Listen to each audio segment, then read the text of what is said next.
Good evening there, everybody. What is happening? Hopefully, y'all are having a wonderful day today. So, when it comes down to it, I thought, of course, that I would talk about this video and the subject that I found to be very particularly interesting. Of course, for those of you that have most recently not heard that of the boxing news, Mr. Saul Canelo Alvarez, who, of course, still by many, including myself, still is looked at as the main face of boxing, even though I have said in most recent times that it does look like it is partially dwindling, since it looks like Canelo Alvarez may be partially aging as a boxer, but we'll see what happens with that. Canelo Alvarez has probably signed the biggest deal, at least overall when you talk about in terms of possible famous fights, probably within that of the past several years, or at least overall when it comes to a multi-fight deal. And of course, for those of you that have not heard the news, Mr. Saul Canelo Alvarez, and there was conversations about him possibly facing that of Jermall Charlo in his next fight. Well, now it has been all that of confirmed. He will not only be facing Jermall Charlo in his next fight, but apparently he has a 3-fight deal with that of the PBC of Premier Boxing Champions and that of Showtime, which of course more than likely will also lead to that of David Benavidez fight and potentially another fight that, maybe I'm not thinking about, maybe a David Morrell fight or whoever else may be on there. I'm not really sure who else is on there. Maybe Demetrius Andrade is on there, but we'll see if that fight happens or not. Anyways, this is going to be very particularly interesting. Of course, Boxing Ego, Dante's Boxing Nation, and I may also review Dante's Boxing Nation after this as well, just to see what he has to say about it. Because, of course, the LDBC and new media, they've been calling Canelo Alvarez to fight some of these guys for a very long time, which, of course, is very understandable. Now, do I believe that their true motivations, that they just want to see Canelo Alvarez fight these guys and then they're going to give him the full-on credit that he quote-unquote deserves? No, because their main motivation is to make sure that people like Canelo Alvarez don't really grace the #1 pound-per-pound spot ever in the first place.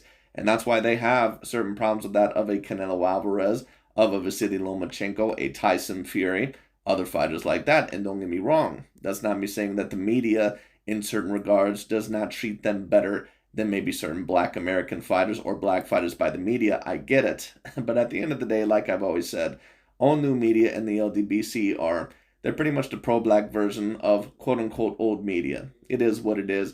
Pretty much every single side has politics in their game, and that's why I always say it's important to be a logical and objective analyzer. But anyways, let's see what Mr. Boxing Ego, probably the best of the LDBC in new media, at least in terms of the best analyzer in my view, let's see what he has to say. Wow, it looks like Jermall Charlo gets his wish, a Canelo Alvarez fight. Canelo Alvarez posted a teaser on his Instagram social media page that he is going to be working with Premier Boxing Champions. What up, Fight World? It's your boy Ego, and I'm back with some more boxing. You know what it is. Canelo Alvarez posted a teaser that you guys seen at the beginning of the video, basically announcing he's doing a partnership with Premier Boxing Champions, PBC. And although he didn't, as of me recording this video, he didn't outline who he will be fighting definitively. There were already reports that he was switching gears when the Badu Jack fight couldn't be agreed. Well, apparently he's going to be fighting Jermall Charlo, according to reports. But perhaps Canelo Alvarez didn't announce that. But more than likely, his next fight is going to be that of Jermall Charlo. And of course, a lot of people, certain people did ask me and said, well, Jermall Charlo has been out for 2 years. So do you really think that this fight is the great fight that it could have been a few years ago? And I understand what people are saying. Being out for a year, in my view, that's not really as much excusable in my view. There's been plenty of fighters that have been out for just 1 year. And in my view, that's not really that great of an excuse because a lot of fighters, they're only fighting once to twice a year anyway. But being out for 2 years and, of course, having some of the mental problems and at least some of the alleged drug problems that I've heard Jermall Charlo have when it comes down to it, of course, that's going to be a little bit of a factor. But I can't really feel too bad for Jermall Charlo because Jermall Charlo has pretty much been forced into this corner by himself. Jermall Charlo, overall, he has pretty much avoided and ducked and dodged every single humongous fight that could have potentially changed his career, other than that of the Gennady Golovkin fight. At one point in time, I believe Canelo Alvarez and his team, when he was still promoted by Oscar De La Hoya, they sent him a contract, and according to Jermall Charlo, he turned it down. At least that's what I remember hearing. He also did not want the Demetrius Bubble Andrade fight. He called out David Benavidez, and then as soon as David Benavidez showed and proved to him that he was for real, Jermall Charlo basically was really quiet, and like a dog with his tail in between his legs, he went out very sad in that fashion. So there's no offense against Jermall Charlo, but this was pretty much inevitable for him. That's if he isn't able to turn around his career by beating that of Canelo Alvarez. And let me say this, it's not impossible because Jermall Charlo was always a little bit of a threat anyway. I never thought that he was a guy that was ever going to have a humongous chance over Canelo Alvarez, in my personal view. I think that Canelo Alvarez at his best probably beats Jermall Charlo anywhere from 9 rounds to 3, 2 at the minimum, 7 rounds to 5. But this version of Canelo Alvarez that I most recently seen in the John Ryder fight, he looked slower, he looked more lethargic, and he looked way more hittable. And certain people, of course, would say, well, Canelo Alvarez was coming off of a hand surgery and blah, blah, blah. Canelo Alvarez, one could argue, has not really looked the same in his last 3 fights. So, once again, it's going to be very interesting because this multi-fight deal with that of Canelo Alvarez and Premier Boxing Champions, it may very potentially be the last bit of Canelo Alvarez that we see. And these last 3 fights, whoever he is going to fight, none of them are going to be confirmed wins. Because right now, Canelo Alvarez, whether people want to say it or not, he is on the tail end version of his career. And I understand that. I believe he's only 32 years old, possibly turning 33 this year. I'm not sure. But you can tell that Canelo Alvarez, that he is aging as a fighter. Now, I still think that he has a little bit of greatness left within him. I personally believe that he'll probably beat Jermall Charlo because I don't think Jermall Charlo has ever been as great of a fighter as many people tried to allege him to be. But David Benavidez and potentially some other fighters, that may be a little bit of a different story, especially David Benavidez. David Benavidez is a dude that's around 6'1", 6'2". You know, I can guarantee you probably rehydrates anywhere from 190 to possibly 200 pounds when it comes down to it. Anywhere around there. He's big. He has a great gas tank, and he's a force of nature. Now, is he the skilled fighter that Canelo Alvarez is? No. But Canelo Alvarez, once again, he is aging a little bit as a fighter, and it is going to be very interesting to see how he handles that. Read on the weight. Alpha Brain helps support your focus at moments with countless tasks and preparation to make things. Jack fight couldn't be agreed on the weight. Because Canelo was trying to weight drain Badu Jack, fight a cruiserweight. He basically didn't want to fight a cruiserweight. So he was trying to fight Badu Jack at this man-made Canelo weight, and Badu Jack wasn't having it. So it forced Canelo Alvarez to re-examine his options and look at who else was there. So he decided to pick Jermall Charlo. And again, it hasn't been officially confirmed. I will make a... Hold on, let me rewind that. Look at who else was there. So he decided to pick Jermall Charlo. And once again, these guys are going to allege that Canelo Alvarez, that he is always going to pick the weakest option.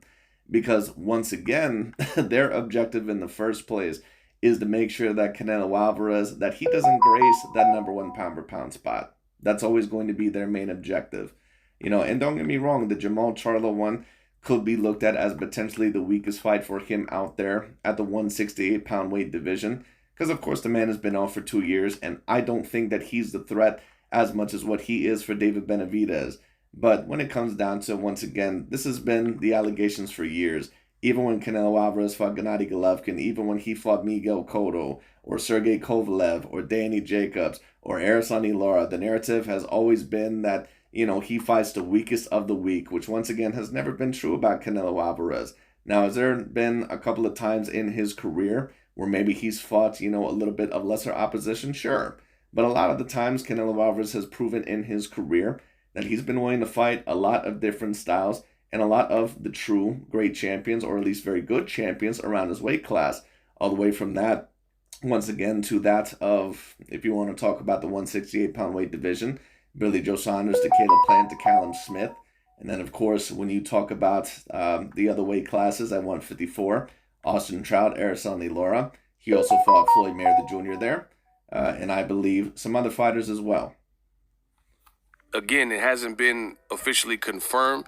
I will make an update video if anything should change, but that looks like the opponent. You know, everybody in the industry is saying that that should be the next opponent, and that's what it's looking like. Ego thoughts. Again, my thoughts haven't changed since the rumor stage. Actually, let me add this. Canelo is also entering a 3-fight deal with PBC. That is what's being reported, a 3-fight deal with Premier Boxing Champions. So I got a separate video coming, but there's a lot of people that look dumb. Payday, you want payday? Yeah, there's a lot of people that look dumb, including yourself. Because once again, there's been many people overall that have been alleging for years that Canelo Alvarez has always avoided the clear competition or the best competition, which once again has never really been true about Canelo Alvarez. Canelo Alvarez once again has always showed that he's been usually willing to fight the best of the best. And don't get me wrong, that's not me saying that he has not saved other fighters for later. That's not me saying that Billy Joe Saunders or Caleb Plant, that they're the threat of what a David Benavidez is. But like I said, there's only so much that you can say about a fighter in Canelo Alvarez that has fought the type of fighters that he has fought throughout his career and consistently fought. Like, once again, you're talking about a 4-weight division champion, someone that at 154 fought Austin Trout, Araceli Lara, Floyd Mayweather Jr. You're talking about at 160, he fought Gennady Golovkin, Danny Jacobs, and a couple of other guys there, I believe, Miguel Cotto. And then at 168, he fought Billy Joe Saunders, Caleb Plant, and Callum Smith. All those guys are somewhat on the A-grade level when Canelo Alvarez fought them. Even Sergey Kovalev, when he was a bit older, was somewhat on the A-grade level. So once again, Canelo Alvarez, I don't think a lot of people truly know how great he actually is as a fighter and how great his resume truly is. Now, once again, these last 3 fights, it's also going to be very interesting to see where Canelo Alvarez goes from there. And I say these last 3 fights because unless I see a change from Canelo Alvarez, I just don't know if he's going to be able to continue much as a fighter. You know, once again, in his last couple of fights, he looks like a fighter that clearly doesn't have much left in the tank. He has a little bit, like 25% left in the tank in my view. But these last remaining fights, if he does end up being victorious, they're pretty much going to take everything out of the tank in my view. So let's see what happens. I know that. Even Eddie Hearn. Eddie Hearn was a live guest with Ariel Helwani, and he was basically saying him and Canelo are cool, and Canelo's probably going to fight Charlo on PBC. And then he said something to the effect of, then we'll get him back. We'll get him back for next year, January, March, April, or May. But that doesn't look like it is the case.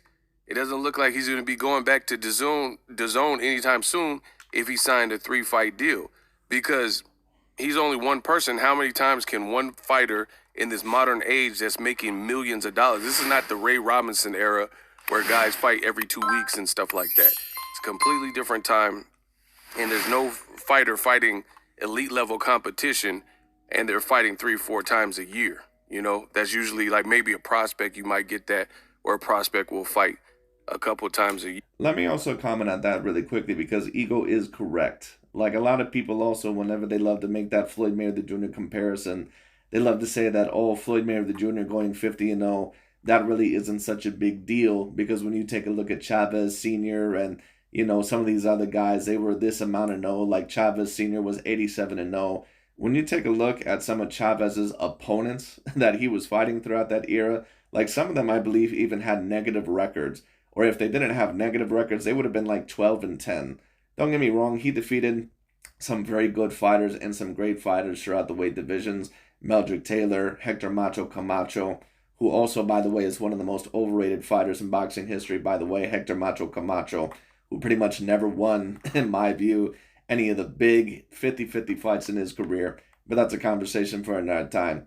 But once again, Chavez, a lot of people must understand that he was in the era to where when you compare him to Canelo Alvarez and Floyd Mayweather Jr. and even Manny Pacquiao, sure, people can argue that he has 100 and whatever wins that he has on his record, but people don't understand that a lot of the guys on his record, you know, it's not really always the greatest of competition. Now, once again, that doesn't mean that he never won any big fights. But when Floyd Mayweather Jr., with his 50-0, you know, once he started getting within that 20-fight range, it pretty much was champion after champion after champion. And it was the same thing with Canelo Alvarez once he started to get within, that 35 to 40 fight range. And the same thing with Manny Pacquiao. I can't remember exactly when he started fighting champions, but that's a big part of the reason of what makes those three fighters very great. Here, but you're not really getting it. And then the people who have fought kind of frequently, like Canelo, there's some Yildirims in there and some guys that he should beat. It's not just killer after killer after killer. So I would agree with that. It's not always killer after killer after killer, but a lot of fighters aren't usually fighting killer after killer after killer. And you have to give Canelo Alvarez a lot of credit, because if he's not fighting killer after killer, he'll fight a killer or at least a very good fighter, and then he'll fight kind of someone overall that maybe is a little bit of a tune-up, and then he'll fight someone who is very good. Once again, there's only so much that you can say about Canelo Alvarez, someone who's fought the likes of Cotto to Kovalev to Golovkin to Lara to Jacobs. There's only so much that you can truly say about him. Canelo Alvarez is one of the few fighters throughout his era that has shown that he's willing to fight almost any type of style. Eddie Hearn, it looks like there was a miscalculation on DAZN, but I'm going to make a whole separate video because the DAZN curse continues. This looks extremely bad for DAZN. You tried to nurture Canelo's career. He fought like 10, 12 times on DAZN. And once again, Showtime's about to show him how it's done. And you have Showtime in 2 fights, Charlo fight, and then previous to that, the Caleb Plant fight, will have put on bigger fights than all 10 or 12 of Canelo's DAZN fights. Mark my words. Because I would probably agree with that, because DAZN just doesn't really have anyone there that is really going to make as much noise with that of Canelo Alvarez. So it just is what it is. David Benavidez and Jermall Charlo, they are going to be bigger fights. David Morrell, I'm not quite sure, because he's a Cuban fighter. The Cubans don't usually tend to be as marketable, but we'll see, because he's very entertaining to watch. He can box and he has a lot of power and a lot of athleticism, so we'll see what ends up happening with that. But I think the Jermall Charlo fight will do very well. I predict more than likely, in my personal view, that it's probably going to do anywhere from 900,000 or at the very minimum 700,000 to 1.2 million pay-per-view buys. I think many people have been waiting for this fight for years. I think a lot of people, more than likely like myself, understand that Jermall Charlo probably is expected to lose to Canelo Alvarez, but it's a good fight nonetheless. Charlo fight will sell. At the heart of it, Jermall Charlo is a great fighter, and he's charismatic. He usually has... Well, he's an A-grade fighter. Jermall Charlo, in my view, he's pretty much along those same lines as Billy Joe Saunders, Caleb Plant, blah, blah, blah. He's along those same lines. I think that he's a very good fighter. He's an A-grade level opponent. But to be quite honest with you, I'm not really even sure if the best version of Jermall Charlo beats the best version of both of those fighters that I just mentioned. Or Danny Jacobs, for that matter. To say, and he's outspoken when he wants to be, things like that. So this will sell. I mean, I told you guys the formula is simple. Anytime you have a black fighter versus a Mexican fighter, and both fighters are popular, you can look for, There's one simple exotic herb that anyone can use to flush out nail fungus almost overnight. You can look for, just a big fight, 100% agreed. And that mainly is the main formula in terms of making the biggest fights in boxing, whether it be a great black fighter versus another great black fighter, or mainly a great Latin fighter versus a great black American fighter, especially. That's why I said when it came to Vasily Lomachenko versus Devin Haney, bro, they're not going to give you that decision unless you completely dominate that fight. They don't have any future plans for you. Why would they have plans for a 35-year-old Eastern European fighter? Name me a time where an Eastern European fighter has ever been looked at as the main face of the sport. It's never happened. So like I said, Lomachenko at 35 years old, they weren't going to give you that decision unless you completely dominated that fight. And that was a fight that could have went either way. They were not going to give you the decision. I already knew that. So like I said, if Lomachenko is going to rematch Devin Haney, he's going to have to completely dominate him. Either 9 rounds to 3 or 8 rounds to 4. He's going to have to. Possibly even get a knockdown in there. And do I see Lomachenko doing that? No. It's not that he's not a great fighter. He is. But at this age, and on top of that with his limitations at 135 anyway, I just don't see it. You've seen it with Gervonta Davis and Ryan Garcia, Mexican-American. and that was earlier in April, and now you're seeing it again. We've seen Floyd Mayweather also take on several Hispanic Latino fighters. You've seen Pernell Whitaker and Julio Cesar. I agree. He had a lot of great numbers with several Hispanic fighters. None of them as great as the Canelo Alvarez fight, I believe, when it came down to it. Which once again shows you that they had future plans for Canelo Alvarez from a very early time. Chavez, you've seen Oscar De La Hoya, two great classic fights with Shane Mosley, and so on and so forth. So this will be a big fight. But again, I feel the same way. Nothing has changed. I think it's a great fight, but I'm conflicted because I don't like the setup. And I think it make Canelo look weaker in how he played his cards. What do I mean? Well, right, but you always think Canelo Alvarez looks weak no matter what move he makes. So does it really matter what analyzation that you're really going to bring to the table? Now, that being said, I understand what Ego is saying. Because Jermall Charlo has been out for 2 years. I understand. He's had drug problems allegedly, and he's had mental issues.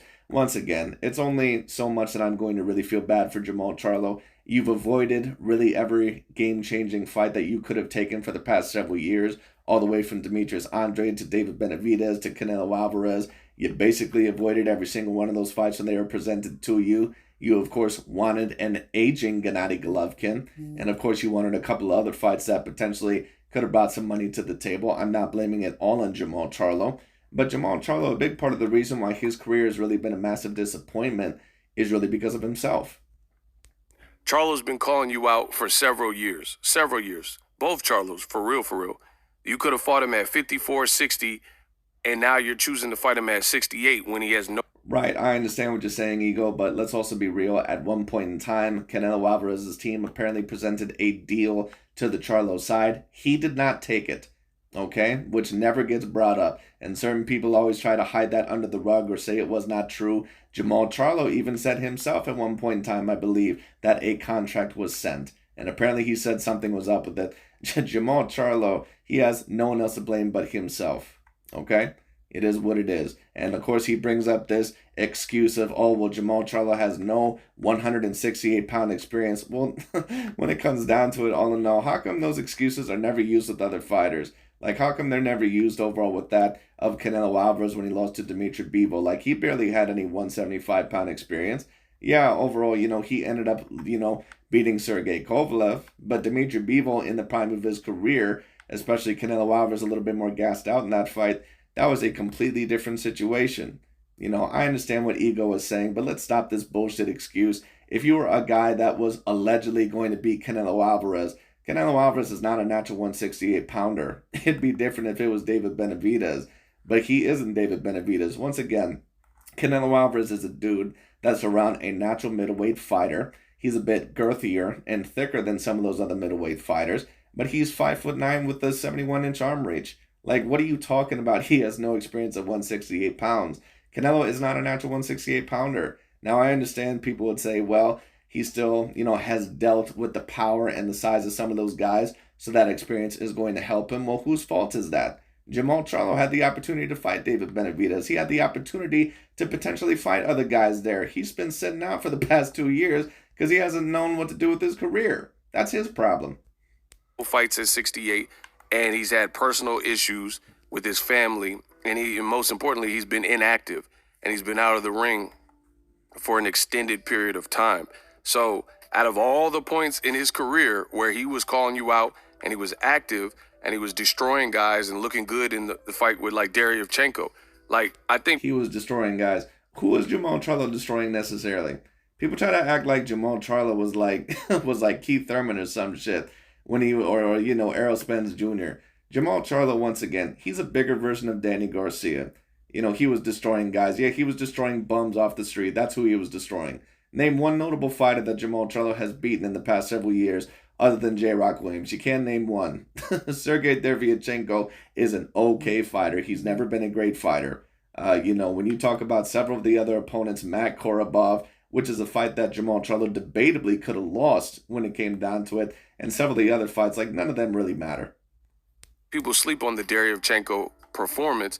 Charlo looked really... Because Derevchenko ain't an elite fighter. Good and really sharp in that particular fight. But I will say this, Jermall Charlo did look very good in that fight.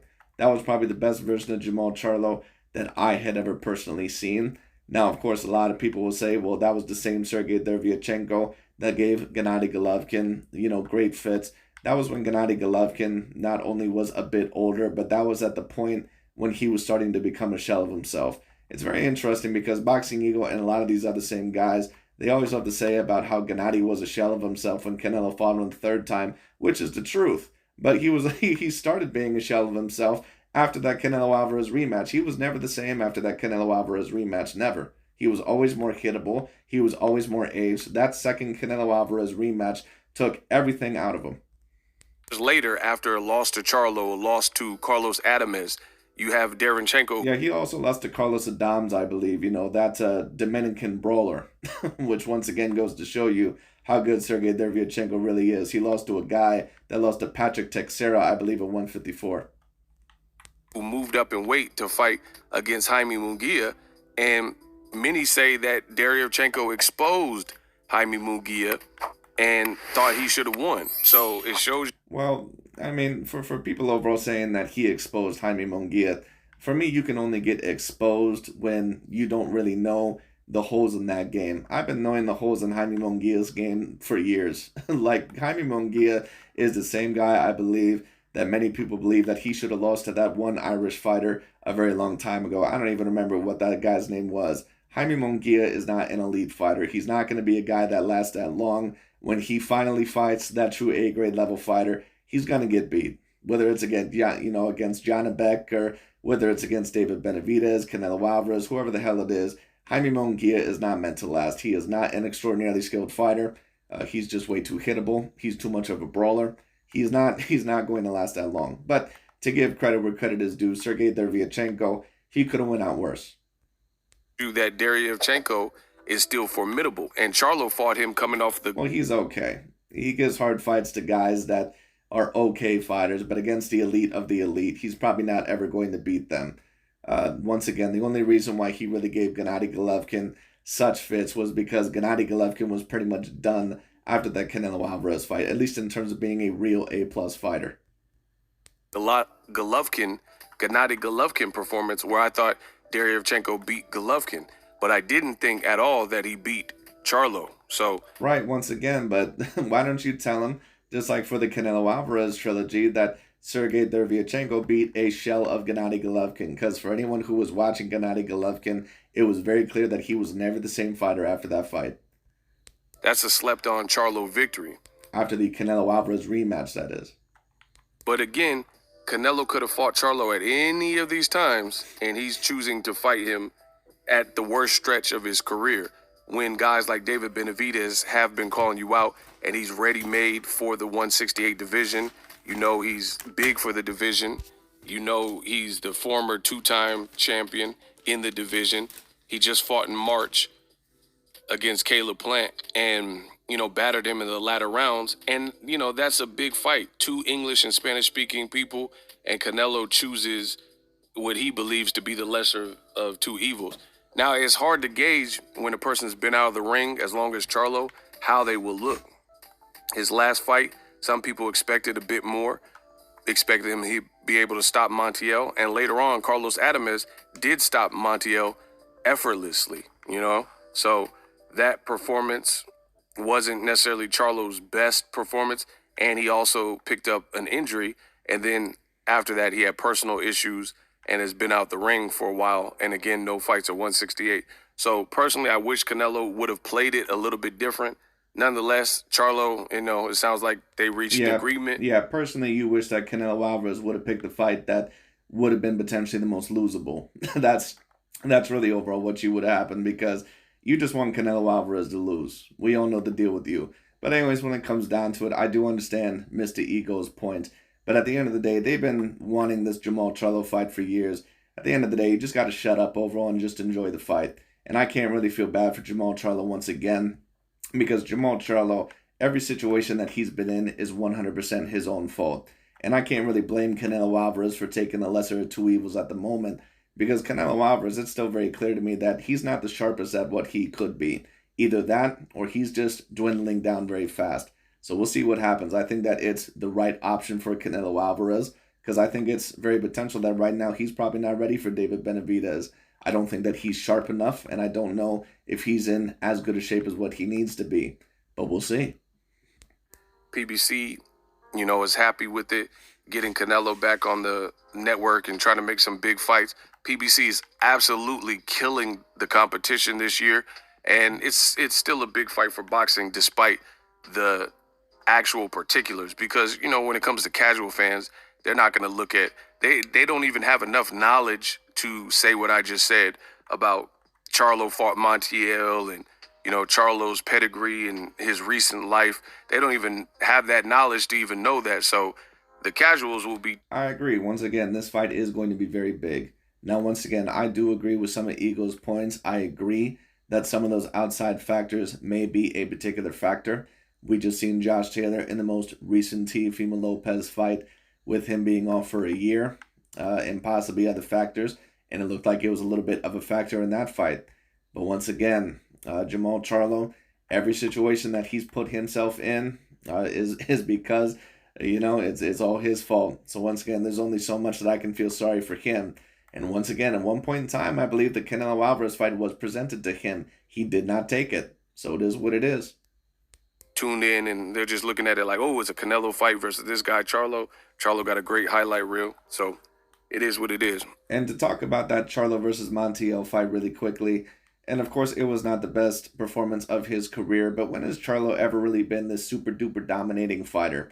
Like, I've never really understood this narrative of Charlo being this guy that was the slick black American fighter that Canelo or other fighters are avoiding because they remind him of Floyd Mayweather Jr. Charlo has never, ever, ever been close to a Floyd Mayweather Jr. level. Not even close. Like I said, he's a bigger version of Danny Garcia. Very athletic. He pops a wallop. Relies a little bit too much on his counterpunching ability. It's very good counterpunching ability, but he doesn't throw the most amount of punches in the ring when he needs to. He is not a volume puncher. He relies way too much on his counterpunching ability, and that's a problem, especially when you don't have the best of feet, in my view, and especially when you don't have the best of head movement. He just gets hit way, way, way too much.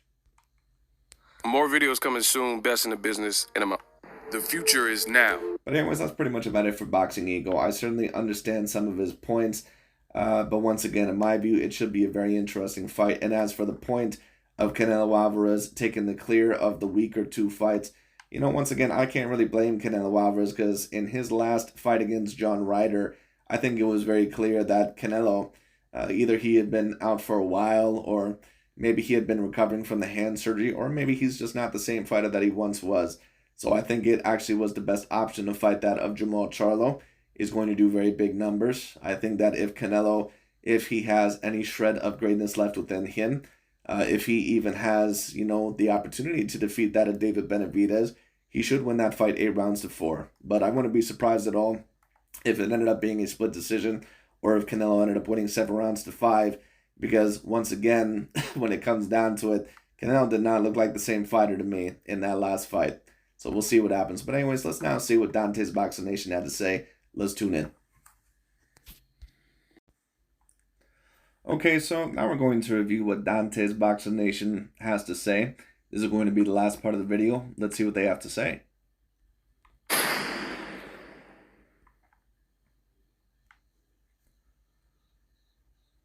Ladies and gentlemen, here is the former IBF Junior Middleweight World Champion and the current hard-hitting, undefeated, reigning and defending WBC Middleweight Champion of the world, introducing Jermall Charlo.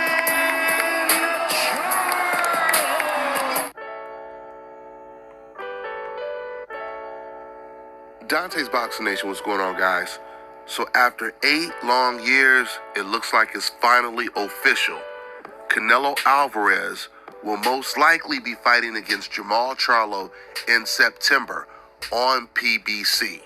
According to reports, Canelo Alvarez has signed a 3-fight deal with PBC. Al Heyman and PBC, they now have all of the top 3 box office attractions. Yes, and Dante, let's not forget that you said you don't see Canelo Alvarez beating Jermall Charlo, Andre, David Morrell. You don't see overall any of those guys, losing to Canelo Alvarez. So let's see if you keep that same fight prediction. in the sport of boxing today. Canelo Alvarez, Tank Davis, and Errol Spence. They also have David Benavidez, the Charlos, Deontay Wilder, Demetrius Andrade is Well, I'll say they have the Charlo. Now, of course, having both the Charlos is still probably good, but Jermall Charlo, unfortunately, his career has become such a massive disappointment.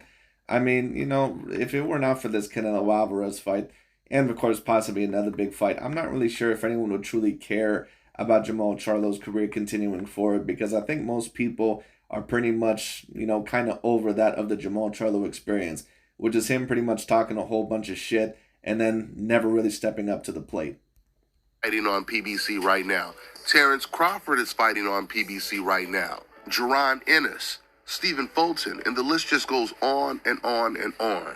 Al Heyman has Absolutely, the PBC once again showing that as of right now that it is the most talented roster within that of the whole entire boxing scene and putting on the best fights. done exactly what old media and mainly Bob Arum and Oscar De La Hoya feared, which is monopolize the sport of boxing.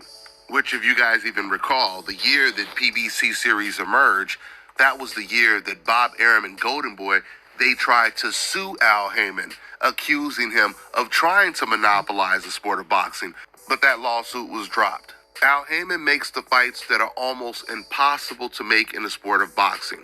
He's responsible for making the Mayweather versus Pacquiao fight. He's also responsible for making fights that never would have happened when Manny Pacquiao was with Top Rank, like Pacquiao versus Keith Thurman, Pacquiao versus Broner, and Pacquiao versus Errol Spence, a fight that was made, but of course Errol Spence had to pull out because of an injury. PBC is the closest thing to an actual national sporting league in the sport of boxing, or maybe I should say international sporting league. With all that being said, there's no doubt about it. I'm going to stop saying that this is the biggest year of boxing in recent years. This might be the biggest year of boxing ever. With all I agree, at least certainly within the past 20 years. Now, of course, I was born in 1998, so I cannot say anything about the other generations necessarily. But this is a humongous year, no doubt about it. Vasily Lomachenko versus Devin Haney, Naoya Inoue versus Stephen Fulton if that fight continues. Caleb Plant versus David Benavidez, Teofimo Lopez versus Josh Taylor, Gervonta Tank Davis versus Ryan Garcia, and now, of course, allegedly Canelo versus Jermall Charlo. Very big year. All of these massive fights this year. And hopefully, if we're lucky, if those two can agree to a deal, we get to see Tyson Fury versus Alexander Usyk, but I'm not quite sure. Because Tyson Fury, to be quite honest with you, I'm not really sure where his mind is right now. Here. From Gervonta Tank Davis against Ryan Garcia, to Devin Haney versus Lomachenko, Stephen Fulton versus Naoya Inoue, Terrence Crawford versus Errol Spence. Of course, and how can I forget the quote-unquote fight of the decade, Terrence Bud Crawford versus Errol Spence. A fight that's been in the making for 8 years, Canelo Alvarez versus Jermall Charlo. This is the biggest year of boxing ever. Now, I told you guys, even before Canelo lost to Bivol, I told you it would make more sense for him to fight against Charlo, because Charlo, he has a long layoff, he's coming off of the worst performance of his career, but he's still undefeated, and it would definitely be... Once again, I need to know when Jermall Charlo was ever this world beater. People try to say, oh, when he's dominating guys. Dude, Jermall Charlo was literally fighting bums of the month. He was fighting Hugo Centeno and guys like Sergey Dervyachenko. Like, he was fighting guys that were never, ever going to be a threat. And even then, at times, he was still not overly impressive, like against Matt Korobov. If you know Jermall Charlo's career, this is really nothing new. He's always been a guy that has somewhat fought to the level of his competition. It just is what it is. The biggest win and the biggest accomplishment for Canelo Alvarez to beat Jermall Charlo, despite him being out of the ring for so long. Because... No, it wouldn't really be the biggest accomplishment to beat Jermall Charlo. He's fought fighters that have already been better than that of Jermall Charlo. But of course, Dante is going to have to allege that to try and tear down Canelo Alvarez even further. Canelo Alvarez has already beaten Gennady Golovkin, Migo Cotto, Danny Jacobs, Sergey Kovalev, even Caleb Plant. Like, literally every single one of those fighters that I just mentioned, I personally view as better than Jermall Charlo. That's not even including Air Sonny Laura. This is a guy that Canelo Alvarez has been avoiding for more than 8 years. And like I said, he's still undefeated. Now, we don't know if Jermall Charlo is going to look like Jermall Charlo anymore after everything he's been through. But if he does look like Jermall Charlo, that leads to Jermall Charlo that beat Sergey Derenyevchenko. It's going to be a very difficult fight for Canelo Alvarez to win.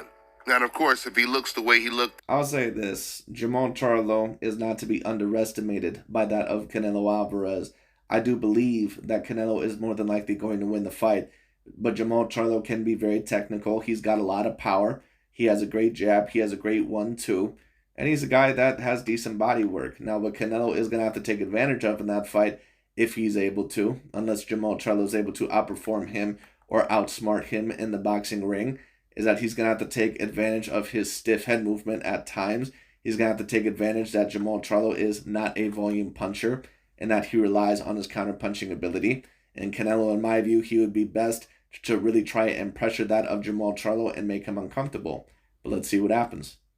in the Montiel. As for Jermall Charlo, what do I think he would need to do to Canelo Alvarez? I think he would need to stick that jab in his face repeatedly, get that good 1-2, try to get a little bit of body work early on, show Canelo Alvarez that you're not afraid of him. You may need to go to the body early on as well. Try to utilize that left hook in there, you know. And also, he is going to have to utilize a little bit more head movement. Do I see that happening? No. This will be a very difficult fight for Jermall Charlo to win. So I'm really looking forward to watching this fight. I'm really looking forward to the official announcement of the fight. This is a big year, guys. So with that being said, I'm going to wrap this video up. That's all I got for now, guys. I'm on to the next one. But anyways, that's pretty much about it for today. I just thought that was very particularly interesting. It's going to be very interesting to see where Canelo Alvarez's career goes from here. Because once again, these next 3 fights, I assume that he's at least going to win 2 out of the 3. But you never know. He might win only 1 out of the 3. He may not win any of them. Because Canelo Alvarez, once again, he did not look like the same fighter to me in that, who the hell was the guy that he fought, the Englishman, John Ryder. He did not look the same at all to me. Just my personal view. But we're going to see where Canelo Alvarez is against Jermall Charlo. Should be very interesting. But anyways, that's pretty much about it for today. Thank you so much for watching. We'll see what happens with this later on. I'll talk to y'all later.